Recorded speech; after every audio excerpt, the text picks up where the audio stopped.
Bonjour et bienvenue dans mes lubies.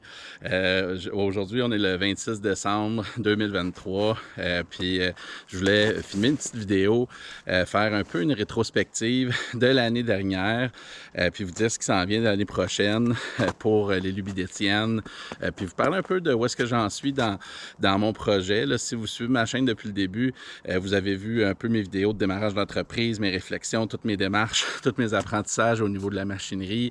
Tous mes projets, qu'est-ce que je fais, mon moulin à scie, mais un peu d'affaires d'ébénisterie de temps en temps, etc. Donc, je voulais prendre un peu de temps pour vous parler de ça. Puis, ben avec l'année qui se termine, je voulais aussi vous remercier d'avoir porté un intérêt à mon contenu, à ce que je fais. C'est quand même le fun. Moi, j'adore participer à ça. Au moment où je vous parle, j'ai 862 abonnés à ma chaîne. Fait que je m'attendais pas à ce qu'il y ait tant de monde qui soit intéressé à mon espèce de reality show qui est ma vie, ma réalité. Mais je trouve ça vraiment cool de partager ces affaires-là avec vous. Puis pour vous expliquer brièvement comment ça fonctionne YouTube, je fais pas d'argent avec ça. Quand on frappe 1000 abonnés, on peut commencer à attirer certains revenus en fonction du nombre de visionnements. Mais c'est quelque chose comme 4 piastres pour 10 000 views ou même 1000 views. Je sais plus si c'est 1000 ou 10 000, mais c'est des pinottes, là, considérant que la majorité de mes vidéos vont avoir ça à peu près 700 000 views dans les derniers 30 jours. Donc, je fais pas ça pour l'argent. Peut-être qu'un jour, je vais me mettre à faire des 20 piastres ici et là, qu'on va le prendre, mais je fais ça plus par passion, par intérêt, parce que je trouve ça le fun, puis je trouve qu'on n'a pas beaucoup de contenu en français au Québec. Donc, attendez-vous à encore du contenu cette année, c'est certain. Je regardais la vidéo que j'ai faite similaire l'année passée, puis je disais que j'allais parler de café puis d'espresso parce que c'est un de mes grosses passions, des affaires que j'aime beaucoup. Puis finalement, zéro touché à ça du tout. L'ébénisterie, c'est quelque chose que je veux faire. Puis l'année passée, j'ai mis beaucoup de bois de côté à faire sécher. Donc, ça prenait du temps. Ça prenait au moins un an à sécher. Puis là, on arrive cette année où soudainement, là, j'ai du bois. Je n'ai pas une tonne. Puis mes plus belles longueurs sont pas encore sèches. Fait que ça aussi, ça va attendre l'année prochaine ou l'hiver prochain, mais j'en ai un peu. Fait que vous allez voir dans les prochaines semaines certaines vidéos plus moi qui joue dans mon atelier. Entre autres, le mettre fonctionnel parce que c'est un très petit espace. Je vais essayer de m'organiser là-dedans, faire du ménage. Je vais vous parler aussi de comment je m'organise, vous montrer un peu comment je m'y prends. Donc, ça, c'est du contenu qui va venir dans les prochaines semaines. Puis, si vous avez suivi ma chaîne, les dernières vidéos, vous savez là, que je suis en repensage, repansement, repensé, en train de réfléchir à comment le petit forestier va fonctionner l'année prochaine. Et au niveau des équipements, mais aussi au niveau, parlons-en de ma business, comment ça va. Ça va, je vous le dis, super bien. Je suis vraiment content. J'avais confiance en me lançant là-dedans que j'allais me trouver de l'ouvrage. Il y a du travail, mais j'ai un créneau spécifique. Je suis comme hors norme, ce qui est à mon avantage parce que ça m'amène une certaine clientèle. Les rejets des autres, que je dis des fois, c'est que je prends des contrats que personne ne veut faire, ce qui est parfait pour moi parce que moi, c'est des choses que j'aime beaucoup faire. Ça a vraiment bien fonctionné. Fait que je vais aller plus en détail là-dessus, vous dire coup fort, coup faible dans mon dernière année, ce que j'avais bien vu, ce que j'avais pas vu, puis ce qui s'en vient. Donc, coup fort, le petit forestier, c'est moi. On parle d'une entreprise, mais je suis une personne. Ce qui fait que je ne m'attendais pas à ce que ce soit solitaire tant que ça. Je m'attendais à avoir plus d'interactions avec mes clients. Je m'attendais à ce que je travaille des projets conjointement avec mes clients. Ça a été une grosse surprise. Souvent, j'arrive puis je me dis « fais ça », puis les gens sont pas là, puis ils m'envoient le chèque à la fin. Ils sont super contents, mais les gens sont moins engagés dans les travaux que je fais que ce que je m'attendais. Probablement parce que moi, comme client, je suis pas un control freak, mais j'aime ça, je suis curieux, j'aime ça voir quand j'embauche des gens travailler chez moi. Je suis le travail, puis je regarde, puis je mets la main à la pâte si nécessaire. Fait que je m'attendais un peu à ça de mes clients, alors que c'est pas ça du tout. C'est viens faire ça pour moi, puis je vais être content quand ça va être fait, ce qui est parfait. Mais ce que ça a comme impact sur moi, c'est que j'ai trouvé beaucoup de temps que je me sentais seul, que je trouvais ça plate. J'étais à moi avec moi-même et avec vous des fois. J'amenais la caméra, je me disais tant qu'à me parler à moi-même. Peut-être quelqu'un qui va m'écouter parler. Donc, fait que ça a été une surprise. Donc, un de mes bons coups à travers ça, ça a été de m'entourer de bonnes gens, de me faire un réseau de contacts qui sont un peu dans le même business que moi. Beaucoup des émondeurs, élagueurs, les compagnies d'arbres. J'en ai là, maintenant, je suis rendu comme à deux avec qui je suis bien proche, puis un là, que j'ai fait le dernier contrat que vous avez vu, que je pense qu'on va continuer à faire des partenariats puis collaborer.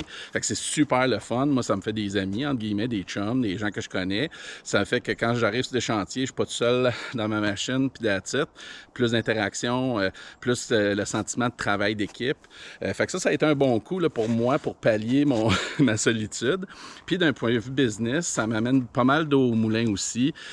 Donc, ça a été un bon coup parce que c'est eux qui gèrent les clients, ils m'amènent l'ouvrage. Hey, j'ai un contrat pour toi. Fait que ça fait que j'ai moins, moi, à courir après mon ouvrage. Là, c'est eux qui m'en amènent. Fait que ça a été une belle réussite, je pense. Puis ce qui a fait en sorte que mon année et l'année passée et cette année ont été bien occupées, que j'ai pas manqué d'ouvrage. J'ai pas eu trop. J'ai eu une semaine cette année où j'étais comme moi, j'aurais bien pris un contrat cette semaine.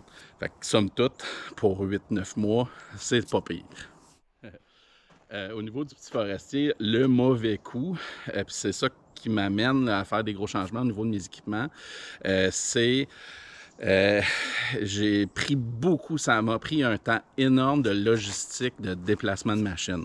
C'est bien beau vouloir faire du déboisement, faire du terrassement, faire de l'excavation, mais ce que ça impliquait, c'est que là, c'est comme, aujourd'hui, j'ai une job de tracteur, demain, j'ai une job de transporteur, après-demain, j'ai une job de pelle.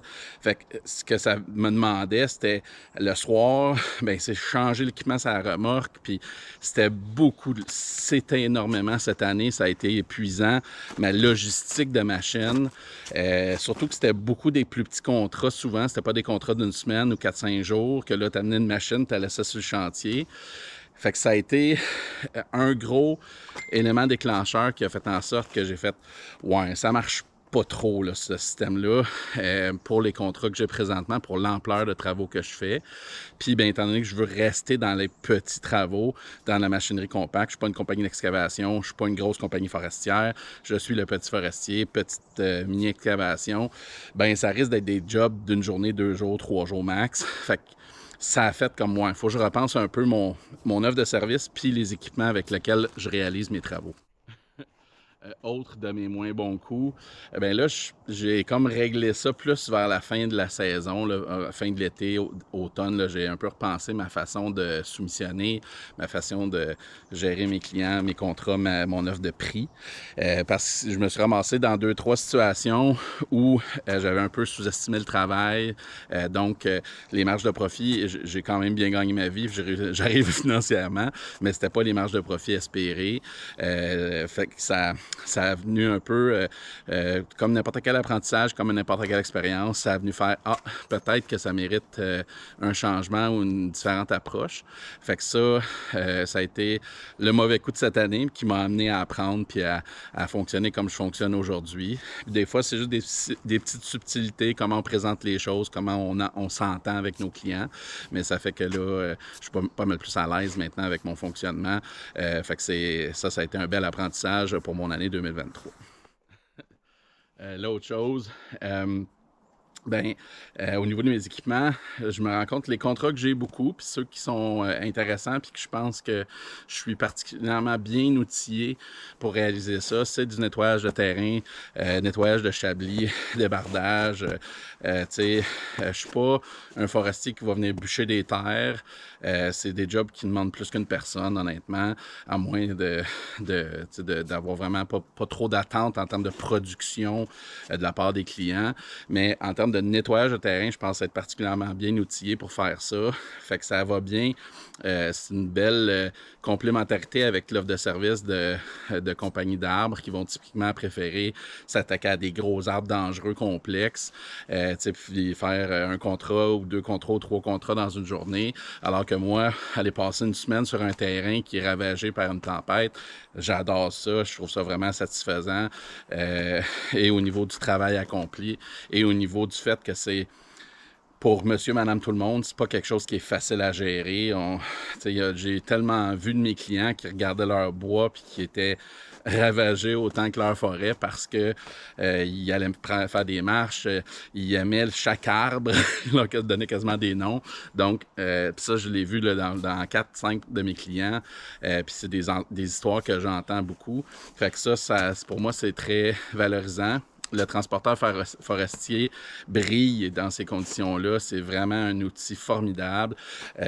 Mon excavatrice avec la clame, je m'en passerai pas. C'est quelque chose, là, la clame, ça coûte cher. C'est quelque chose que je vois personne que ça. Il y en a des clames molles, des clames folles. Ça, oui, là, des gens qui ont des petites chargeuses. Mais une pelle avec une clame comme ça, j'en vois pas. Puis c'est vraiment fort, c'est vraiment utile comme outil. Fait que pour mon setup, ça me rend un peu unique. Fait que ça m'amène pas mal d'ouvrages. Puis ça fait que je suis particulièrement efficace dans certaines circonstances et sécuritaire aussi, parce que de faire un méga chablis avec 4-5 arbres empilés un par-dessus l'autre, ça se fait à la scie à chaîne, mais c'est pas simple, c'est un casse-tête, c'est long, il faut être prudent quand on est debout avec une scie à chaîne. Fait que avec la clame, on démêle ça, on détrie ça. Fait que c'est vraiment un bel outil pour ça. Fait que ça, je suis un beau move, une petite tape... une petite tape sur l'épaule pour moi. Bien fait, Étienne. Bien vu. Fait que ça, c'est cool dans mon offre de service. Fait que je pense que je vais continuer à avoir du succès à avoir ces types d'équipements-là. Je parlais tout à l'heure appelons ça de solitude. Puis je parle beaucoup de où va ma business. Si vous m'entendez parler dans mes vidéos, souvent, là, je parle beaucoup de voir si mon volet d'excavation va grossir, tout ça. Ben, tout ça part quand on est en affaires de ce qu'on veut, de la vision de où l'entreprise s'en va. Puis depuis le début, moi, je disais, je me prends ma pré-retraite, je m'achète des machines pour moi, puis j'utilise le petit forestier pour justifier les dépenses. Mais il y a une transformation cette année, les affaires allant bien. Je vois du potentiel de continuer à grossir un peu. Puis là, je vous dirais où est-ce que j'en suis aujourd'hui. Je suis encore pas mal one man, one machine ou un homme, une machine. Je suis encore pas mal en mode où je veux travailler à mon compte, relativement seul, je vais le dire de même. Mais j'ai joué avec l'idée d'aller me chercher un employé, surtout pour des tâches un peu plus ingrates, un peu plus physiques. Faire la scie à chaîne, c'est tough physiquement. J'ai 46 ans, j'ai plus 20 ans. Puis je suis pas nécessairement le gars le plus top shape. C'est sûr que ça vient avec, mais bon. Fait que des jobs de râteau, des jobs de pelle à manuel, il va tout le temps en avoir quand on fait ce genre de travaux-là, peu importe la machinerie qu'on a. Donc, j'ai joué avec l'idée d'aller me chercher un employé terrain, quelqu'un pour m'aider, un manœuvre, pour venir m'appuyer dans des plus gros contrats. J'hésite. J'ai déjà fait de la gestion de personnel, c'est pas ce bout-là qui m'inquiète. C'est juste le volet administratif qui est un peu fatigant. Recrutement, tout le monde le sait, la main-d'œuvre, surtout dans ces domaines-là. Il y a une espèce d'attente de gagner du gros cash, même s'il n'y a aucune scolarité, parce que c'est du travail qui est physiquement difficile. Ben, tu sais, puis c'est le monde. Fait que, à tort ou à raison, je pense avec le ton que j'utilise, vous voyez que moi, je trouve ça un peu dur à justifier que d'embaucher quelqu'un de 25 ans qui s'attend à faire 100 000 par année en dessous de la table. J'ai de la misère avec ce concept-là, mais c'est un peu le domaine. Fait que j'étais un peu là-dedans dans les réflexions de est-ce que je suis capable de trouver quelqu'un qui serait prêt à travailler quand même à bon salaire, mais un jeune qui pourrait venir m'aider. Fait que je suis là-dedans. C'est peut-être quelque chose qui va se passer l'année prochaine. Mon plan A, ce que je préférerais, c'est me trouver un vrai partner, quelqu'un qui serait prêt à venir travailler avec moi, opérer la machinerie, mais aussi physiquement. Donc, ça m'allégerait mon travail physique, mais ça m'en garderait un bout pour me garder en forme. Donc, un partner vraiment qui s'investirait un peu aussi au niveau financier. Fait qu'il y aurait une volonté de voir l'entreprise grandir. Donc, ça, là, j'ai approché 2-3 personnes là, dans mon nouveau cercle social, dans mes nouveaux chums, là, qui seraient peut-être intéressés. Mais pour moi, c'est super important de trouver la perle, la bonne personne. Je veux pas le faire parce que je pense que je vais faire un coup d'argent ou tout ça. Il faut vraiment qu'on s'entende bien sur la vision long terme, sur où est-ce que s'en va l'entreprise, sur les attentes salariales, sur comment on sépare les profits, pour pas qu'il y ait de chicane plus tard, parce que moi, je fais ça pour ma vie, pour gagner ma vie, mais je fais ça aussi pour le plaisir.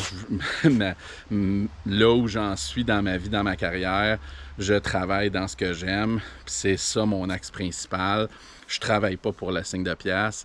Fait que c'est pas tout le monde qui est prêt à travailler dans ces conditions-là. Souvent, les gens, ils voient gros, ils veulent faire du cash, ils veulent que ça roule. Puis moi, je veux grandir, je suis prêt à grandir. J'ai la vision que oui, je pense qu'on a le potentiel, que j'ai le potentiel dans ce genre de créneau-là, d'aller chercher de plus en plus de contrats. Si ce n'est qu'être capable de faire des fois 2, 3 contrats de front, parce que je vais assez de machinerie maintenant, que je peux avoir le transporteur forestier sur un nettoyage de terrain puis faire un mur de soutènement sur un autre. C'est juste ça, parce qu'on est deux machines, c'est des possibilités que présentement, je peux pas faire tout seul. Une tête, 2 bras, on fait ce qu'on peut. Donc, c'est là où j'en suis pour l'année 2024. Donc, peut-être que quelqu'un va venir s'ajouter à l'équipe Le Petit Forestier.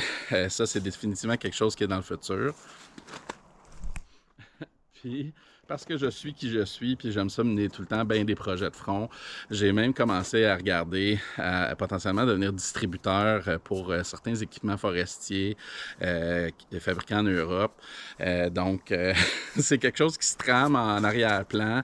Je pense qu'il viendrait être une espèce de complémentarité aux petits forestiers. On utilise la machinerie, puis on en vend.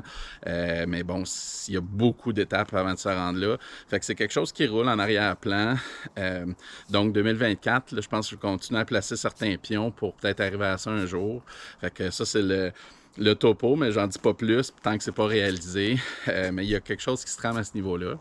Puis, en plus, à travers Le Petit Forestier, ça a tellement pris de place dans ma vie que j'ai moins eu de place que je pensais pour mes projets personnels. Puis c'est correct, je vis bien avec ça. C'est mes décisions, c'est mes impacts sur moi, donc j'ai pas de misère.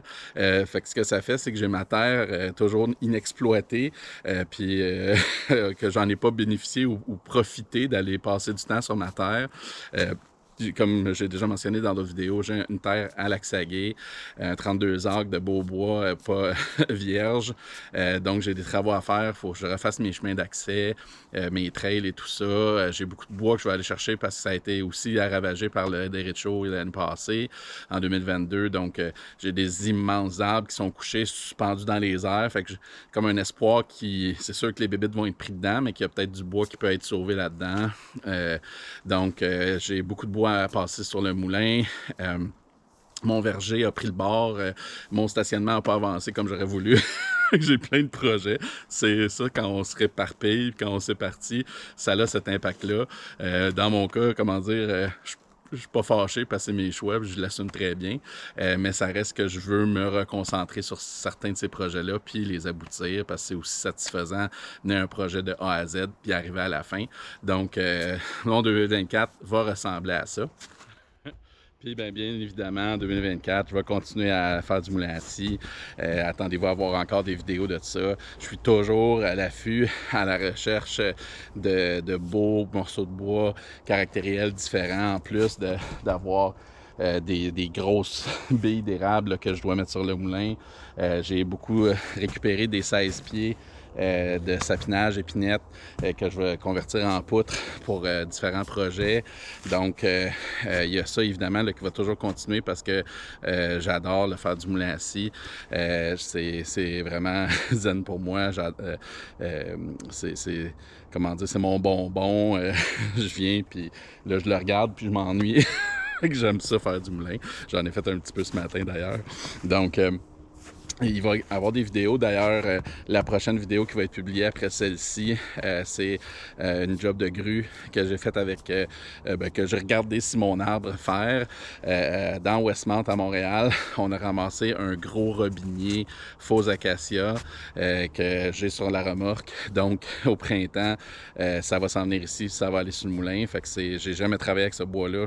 Honnêtement, j'avais jamais entendu le mot robinier avant ce contrat-là. Donc, super excitant. résistant. C'est un grain bien intéressant. En anglais, c'est du Black Locust. Donc, ça va s'en venir au printemps. Fait que tout ça continue à avancer.